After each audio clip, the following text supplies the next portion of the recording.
Hello, welcome to your first instructional activity in this unit. In this video, we are going to have an introduction to the main topic of the unit, critical thinking. Let's begin. So, what is critical thinking? Simply, we can define critical thinking as the intellectual process of reasoning and reflection, including mental processes like conceptualizing, applying, analyzing, synthesizing, and evaluating.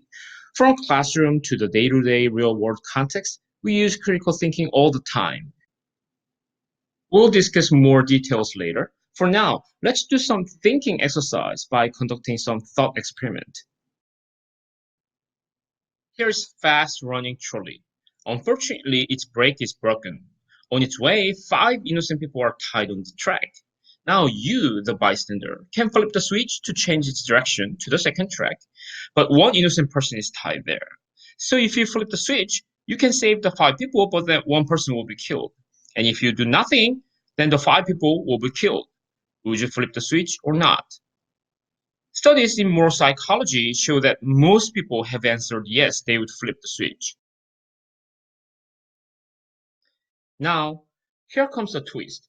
The situation is same as before, except that this time, you are on a bridge with a large gentleman standing right in front of you. Now, if you push the man, he will fall and his body will stop the trolley, but as a result, he will be killed. And if you do nothing, then the trolley will kill the 5 people on track. Would you push the man? Probably not. Indeed, studies in moral psychology show that most people have answered absolutely no to this question. Now we seem to have a puzzle, so let's do some critical thinking. In the first trolley scenario, the question was 5 lives versus 1 life, and we choose 5 over 1. In the second trolley scenario, the equation was same, 5 versus 1, but we choose not to save 5. This means that our ethical principle cannot be simply maximizing lives. And you might think that the reason why we choose 5 in the first, but not in the second scenario, is because the second scenario involves an act of killing, while the first does not. But critically reflecting upon this reasoning, we see that this reasoning cannot be right, because flipping switch does mean indeed killing the one person. So doing some critical thinking like this, we come to see that the ethical principle in this example is probably something like do not directly cause evil as the means to achieve good.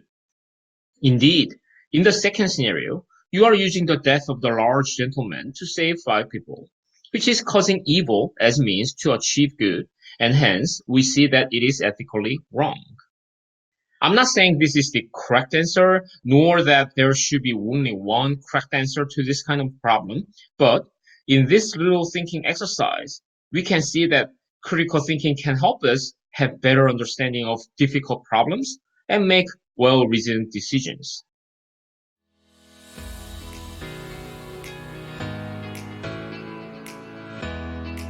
So, starting from the next lesson, you will learn about the 2 core components of critical thinking.